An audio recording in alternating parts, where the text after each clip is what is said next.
For most of the last century, a prevailing theory within the field of nutrition was that by eating acid-forming foods, such as meat, we were in essence at risk of peeing our bones down the toilet. And no wonder. Experiments dating back to 1920 showed over and over that if you add meat to the diet, you get a big spike in the amount of calcium being lost in the urine. And so this made total sense. I mean, we had known since 1912 that meat was acid-forming within the body, and how do you buffer acid? What are in antacid pills, anti-acid pills like Tums? Calcium.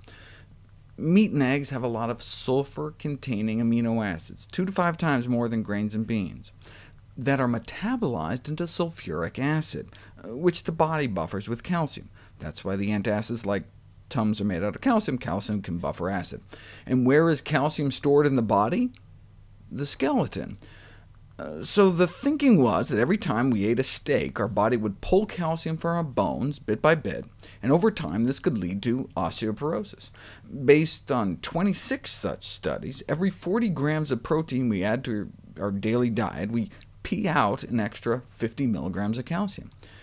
And look, we only have about 2 pounds of calcium in our skeleton, so the loss of 50 a day would mean losing close to 2% of our bone calcium every year. And so by the end of the 20th century, there was little doubt that acid-forming diets would dissolve our bones away. But if you actually look at all the studies done on protein intake and bone health, that's not what you find. So where's the flaw in our logic? Right? Meat leads to acid, which leads to calcium loss, which leads to bone loss, right?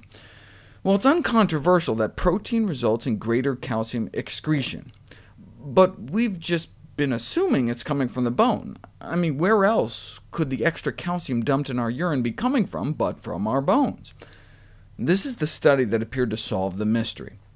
An intrepid group of researchers tried feeding a bunch of volunteers radioactive calcium, and then putting them on a high-protein diet. What happens when you put people on a high-protein diet? The amount of calcium in their urine shoots up, and indeed that's just what happened. But here's the big question. Was that extra calcium in their urine radioactive or not? And to everyone's surprise, it was radioactive, meaning that the excess calcium in the urine was coming from their diet. Remember, they're feeding them radioactive calcium. So the excess calcium in their urine wasn't coming from their bones, but from what they were eating. What seemed to be happening is that the excess protein consumption boosted calcium absorption from down around 19% up to 26%. So all of a sudden there was all this extra calcium in the blood, so presumably the kidneys are like, whoa, what are we going to do with it all? So they dump it in the urine. 90% of the extra calcium in the urine after eating a steak doesn't appear to be coming from our bones, but from our diet. We're not sure why protein boosts calcium absorption. Maybe the protein increases the solubility of calcium by stimulating stomach acid production. Whatever the reason, yes, more calcium lost, but more calcium gained, such that in the end, most of that extra calcium is accounted for. So in effect, more calcium is lost in the urine stream, but may be compensated by less loss of calcium through the fecal stream.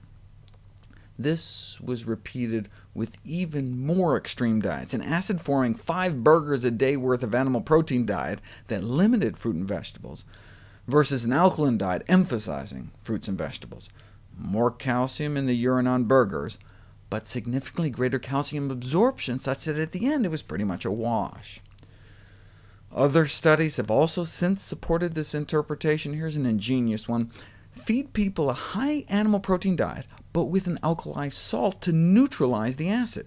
Now, the old thinking would predict that there would be no calcium loss since there was no excess acid to buffer.